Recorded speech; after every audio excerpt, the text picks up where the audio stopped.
Hello student. तो BSc third year के अंतर्गत हम पढ़ रहे हैं टैक्सोनॉमी एंड एम्ब्रियोलॉजी के बारे में।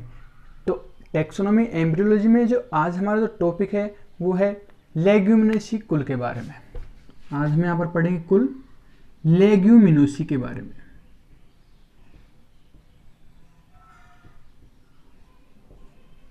लेग्यूमिनेसी को हम फेबेसी कुल के नाम से भी जानते हैं। इसको हम फेबेसी कुल भी कहते हैं।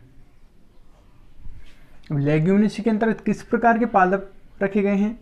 तो लेग्यूमिनेसी का मतलब इसमें किस शब्द से बना है भाई? लेग्यूम। और लेग्यूम का अर्थ होता है फली। तो इसके अंतर्गत ऐसे पादप रखे गए हैं कि जिनमें क्या होती है, फलियां विकसित होती हैं। उसको किसके अंतर्गत रखा गया है? लेग्यूमिनेसी के अंतर्गत रखा गया है। या हम ये भी कह सकते हैं कि जो लेग्यूम होते हैं इनको हम दाल कुल भी कहते हैं। दाल कुल, या हम इसको मटर कुल भी कह सकते हैं। क्यों? क्योंकि भाई जो मटर होती है लेग्यूमिनेसी के अंतर्गत रखी गई, इसलिए इसको हम क्या बोलते हैं? मटर कुल। इसके अलावा जो सभी प्रकार की जो दाल होती हैं वो किसके अंतर्गत रखी गई? लेग्यूमिनेसी कुल के अंतर्गत रखी गई हैं, इसलिए इसको हम दाल कुल भी कहते हैं। तो आज हम यहाँ पर लेग्यूमिनेसी कुल के बारे में सबसे पहले पढ़ेंगे इसके वर्गीकरण के बारे में, कि इसको किस प्रकार से वर्गीकृत किया गया है। उसके बाद पढ़ेंगे कि इसमें सामान्य लक्षण क्या क्या पाए जाते हैं। तो यहाँ पर हमारा जो टॉपिक रहेगा वो है क्या है भाई? वर्गीकरण। तो वर्गीकरण में हम पढ़ते हैं कि सबसे पहले क्या आता है? प्रभाग आता है। प्रभाग इसका कैसा होता है? एंजियोस्पर्मी होता है। प्रभाग होता है एंजियोस्पर्मी।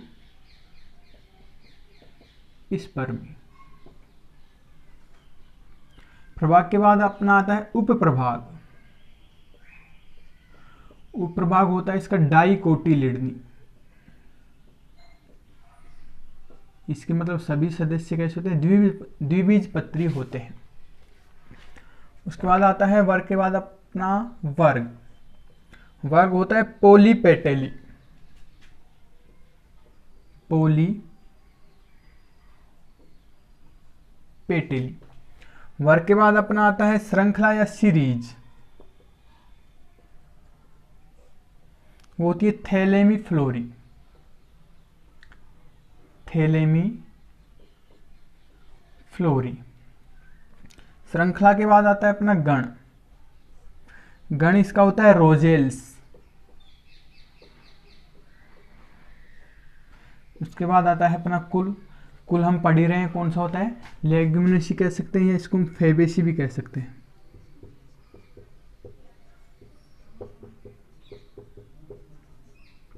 तो ये था अपना लेग्यूमिनेसी का वर्गीकरण। तो सबसे पहले क्या आता है भाई? प्रभाग। प्रभाग क्या होता है? इसका एंजियोस्पर्मी, मतलब इसके जो सदस्य कैसे होते हैं? आवर्तबीजी होते हैं। उसके बाद आता है प्रभाग, ये कैसे होते हैं? द्विबीजपत्री या डाइकोटिलिडनी होती हैं। वर्ग की बात करते हैं कैसे होते हैं? पोलीपेटेली होते हैं। इनकी जो श्रृंखला होती है कैसी होती है? थैलेमीफ्लोरी होती है। गण होता है, इसको रोजेल्स गण के अंतर्गत रखा गया है। और कुल अपना कौन सा होता है? लेग्यूमिनेसी। तो ये था अपना लेग्यूमिनेसी का वर्गीकरण। उसके बाद हम बात करते हैं कि इसके अंदर क्या क्या सामान्य लक्षण पाए जाते हैं। तो यहाँ पर अपना टॉपिक है सामान्य लक्षण।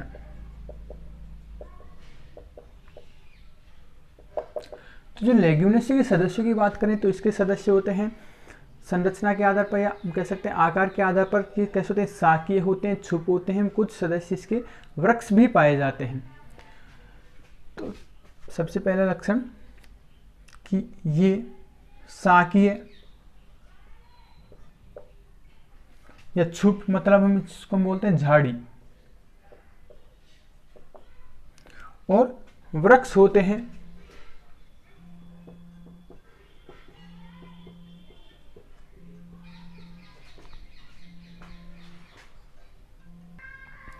इसके बाद हम इसके दूसरे मुख्य कैरेक्टर की बात करें। दूसरा मुख्य कैरेक्टर क्या होता है कि जो लेग्यूमिनेसी के जो कुल होते हैं, इसके जो सदस्य होते हैं, इसमें क्या होते हैं? जो जड़ें होती हैं वो कैसी होती है? ग्रंथिल होती हैं। तो इनमें क्या पाई जाती है? ग्रंथिल जड़ें पाई जाती है। सपोज ये क्या है? मृदा स्तर है, इसके जड़ की बात करें तो जड़ होती है, ये पादप का वायु भाग हो गया। तो जड़ में क्या पाई जाती है? गांठ नुमा संरचना पाई जाती है। क्या पाई जाती है भाई?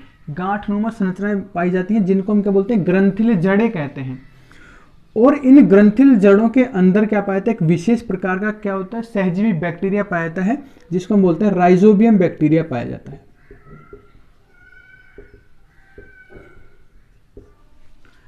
तो राइजोबियम जीवाणु क्या करता है कि नाइट्रोजन फिक्सेशन करने में क्या होता है, सहायक होता है। तो क्या होता है, नाइट्रोजन फिक्सेशन या नाइट्रोजन स्थिरीकरण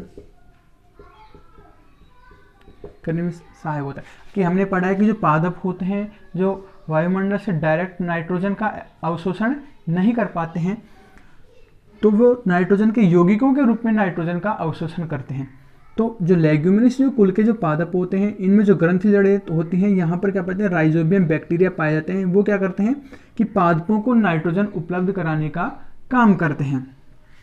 तो यहाँ पर हो गया दूसरा अपना कैरेक्टर कि इनमें ग्रंथिल जड़ें पाई जाती हैं, जो क्या करती है भाई, नाइट्रोजन फिक्सेशन का कार्य करती हैं।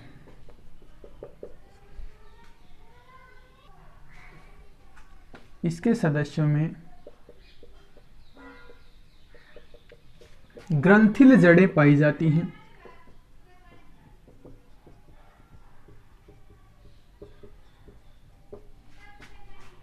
जिनमें कौन सा बैक्टीरिया, राइजोबियम बैक्टीरिया पाया जाता है, जिनमें राइजोबियम जीवाणु उपस्थित होता है, जो किसमें सहायक होता है, नाइट्रोजन फिक्सेशन में, जो नाइट्रोजन स्थिरीकरण में सहायक होते हैं।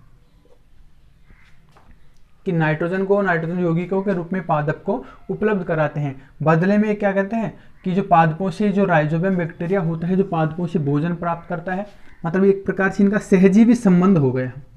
सहजीवी संबंध किस प्रकार से कि इनमें जो बैक्टीरिया होता है पादपों को नाइट्रोजन यौगिक उपलब्ध कराता है, बदले में क्या करता है कि पादपों की जड़ों में रहता है और उनसे भोजन प्राप्त करता है। तो इस प्रकार से इनमें राइजोबियम और लेग्यूम जो कुल के जो पादप होते हैं, इनकी जड़ों में सहजीवन पाया जाता है। थर्ड कैरेक्टर की बात करें इनकी पत्तियों के बारे में, तो पत्तियां होती हैं इनकी एकांतरित, वे अनुपर्णी होती हैं,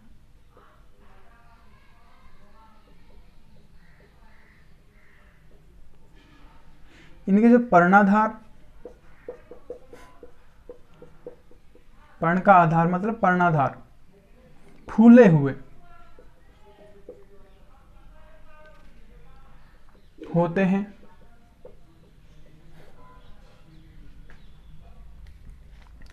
इसके बाद करते हैं इनमें जो पुष्पक्रम की बात, तो इनमें एसीमाक्स प्रकार का पुष्पक्रम पाया जाता है।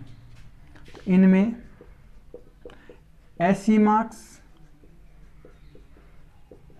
प्रकार का पुष्पक्रम पाया जाता है।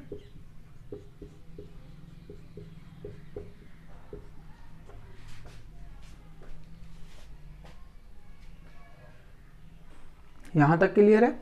नेक्स्ट कैरेक्टर की बात करें तो इनका जो जायांग होता है, एक अंडपी होता है, वह एक कोष्ठीय होता है।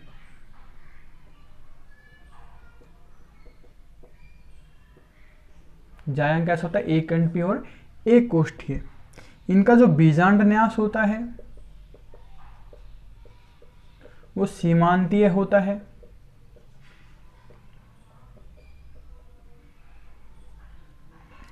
इनमें जो फल का जो प्रकार होता है लेग्यूम प्रकार पाया जाता है। अभी हमने बताया था जिसको हम क्या बोल सकते हैं, फली प्रकार का होता है। फल का जो प्रकार होता है कैसे होता है, लेग्यूम या फली प्रकार।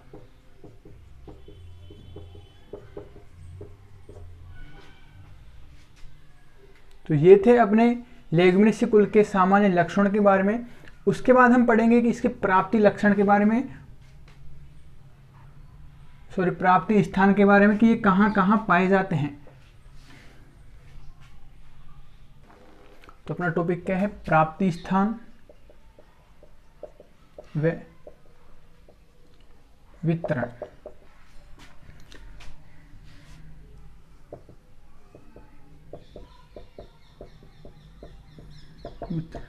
तो जो लेग्यूमिनेसी कुल होता है, आवर्तबीजी जो पादप होते हैं उनका एक क्या है, बड़ा कुल होता है, और इसके अंदर लगभग 690 वंश और लगभग 17,600 जातियां रखी गई हैं।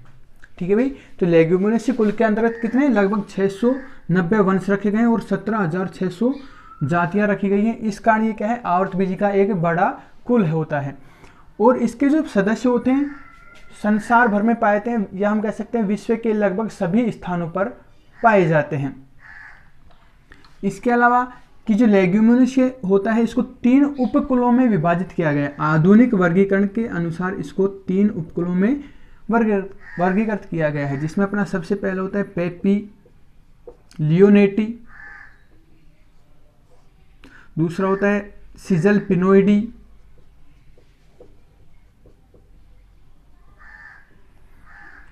और थर्ड होता है अपना माइमोसोइडी।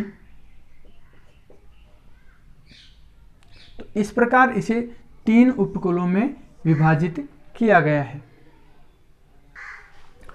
तो इस प्रकार से हम यहां कह सकते हैं कि यह है आवर्तबीजियों का एक बड़ा कुल है, जिसके अंतर्गत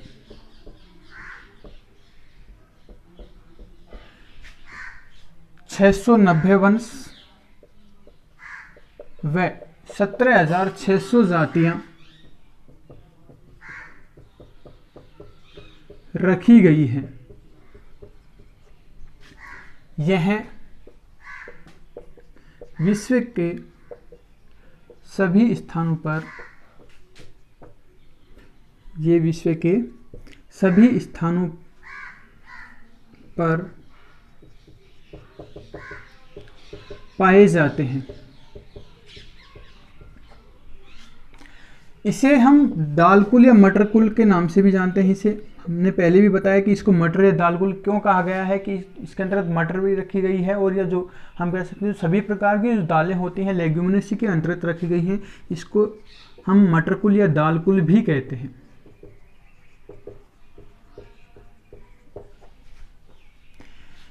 आधुनिक वर्गीकरण के अनुसार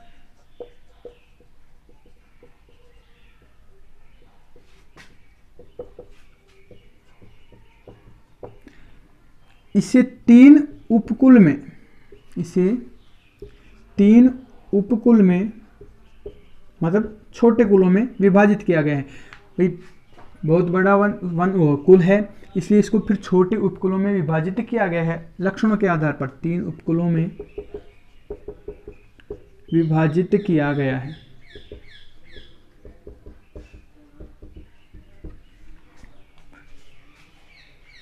तो सबसे पहला हमने बताया था कौन होता है, पेपिलियोनेटी।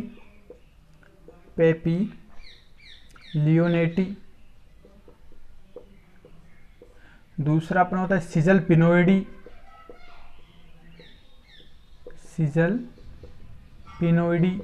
और थर्ड अपना होता है माइमोसोइडी। इस प्रकार इसे 3 उपकुलों में विभाजित किया गया है। तो इनमें से जो पेपिलियोनेटी जो होता है, इसके वितरण की बात करें तो ये उष्णकटिबंधीय व शीतोष्ण क्षेत्रों में पाया जाता है। या हम ये कह सकते हैं कि जो पेपिलियोनेटी जो सदस्य होते हैं वो उष्णकटिबंधीय एवं शीतोष्ण क्षेत्रों में पाए जाते हैं, जबकि सिजल पिनोइडी और जो माइमोसोइड होते हैं, इसके जो सदस्य होते हैं वो उष्णकटिबंधीय क्षेत्रों में पाए जाते हैं। तो यह था अपना लेग्यूमिनेसी के अंतर्गत उसके प्राप्ति स्थान और वितरण के बारे में। नेक्स्ट क्लास में हम पढ़ेंगे कि इसके उपकुल के बारे में।